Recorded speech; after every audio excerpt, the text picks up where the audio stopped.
이처럼 무보형물 코성형은 보형물을 사용하지 않기 때문에 반듯하게 나오기가 생각보다 쉽지가 않아요. 사실 이 부분은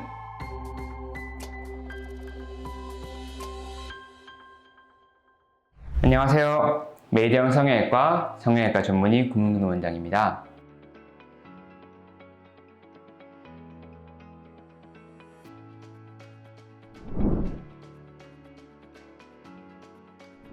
최근 코성형의 가장 큰 화두는 아무래도 무보형물 코성형인 듯한데요. 실제로 최근 저에게 상담을 하러 오시거나 수술을 받는 분들을 보면은 약 50% 정도는 무보형물 코 수술을 하고 싶다고 하십니다. 무보형물 코성형은 말 그대로 실리콘 등의 인공 보형물을 사용하지 않고 비중격 연골이나 귀연골, 자가진피 등의 자가 조직을 이용해서 코끝을 높이고 위치를 교정하는 수술입니다. 그래서 실리콘에 대한 거부감이 있는 분들이나 코성형 자체를 두려워하는 분들이 무보형물 코성형을 선호하시는데요. 그 중에서도 특히 매부리 코를 가진 분들이 무보형물 코성형에 대한 관심이 더 높습니다. 무보형물 코성형은 보형물을 사용하지 않기 때문에 기존의 콧대 높이가 조금 충분히 있는 분들, 그리고 연골로 되어 있는 부분이죠. 비중격과 이 코끝 연골이 발달되어 있는 경우에 무보형물 수술이 가능합니다.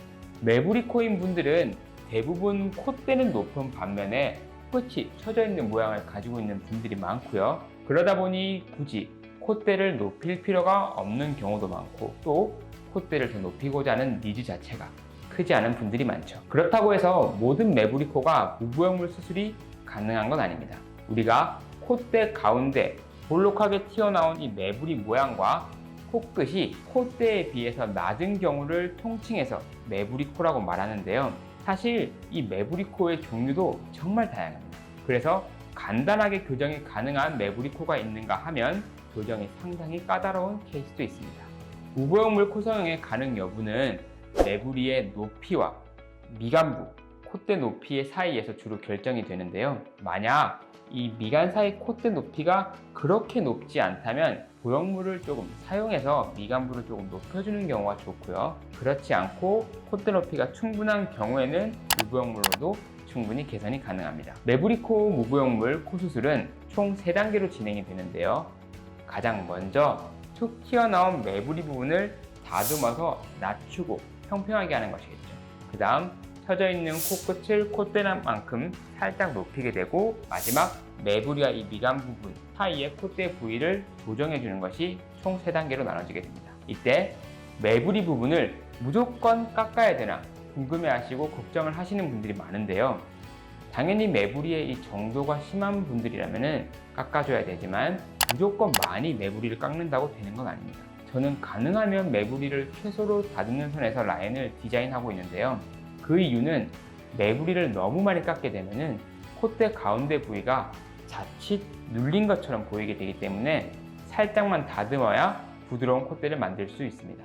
연골 부위 같은 경우는 매부리를 메스로 살짝 다듬어서 잘라내고요. 그 부분의 매부리는 기구를 통해 살살 다듬어 최소로 매부리를 절개합니다. 이렇게 매부리를 다듬었다면 처진 코끝을 콧대만큼 살짝 올려서 교정을 해줘야 되는데요. 이 코끝을 올리기 위해서는 저는 대부분 비중격 연골을 이용한 비중격 연장 방식으로 코끝을 높이고 있습니다. 코끝을 좀 더 오똑하게 높일 수가 있고요. 매부리가 있는 분들은 코가 휘어져 있는 경우도 많기 때문에 이 방식은 휜 코를 살짝 교정해 줄 수 있는 장점도 있어서 매부리 코인 분들의 이 비중격 연장 방식을 적용했을 때 좀 더 만족감이 높은 것 같습니다. 이렇게 매부리도 다듬고 코끝을 높였다면은 매부리 위쪽에 이 미간 부위죠, 꺼진 부위를 채워줘야 되는데요. 사실 이 과정이 손이 좀 많이 가게 됩니다. 즉 좋은 결과를 만들어내는 핵심적인 수술 단계라고 할 수 있는데요. 방법은 연골, 일반적으로 귀연골이나 비중격 연골 남은 것을 부드럽게 으깨서 촘촘히 채워주는 것이 중요하기 때문에 연골 양이 많은 분들이라면 이 미간 부위를 채움으로써 더 좋은 결과를 기대할 수가 있습니다. 매부리 코를 가진 분들은 대부분 비중격 연골이 큰 분들이 많아요.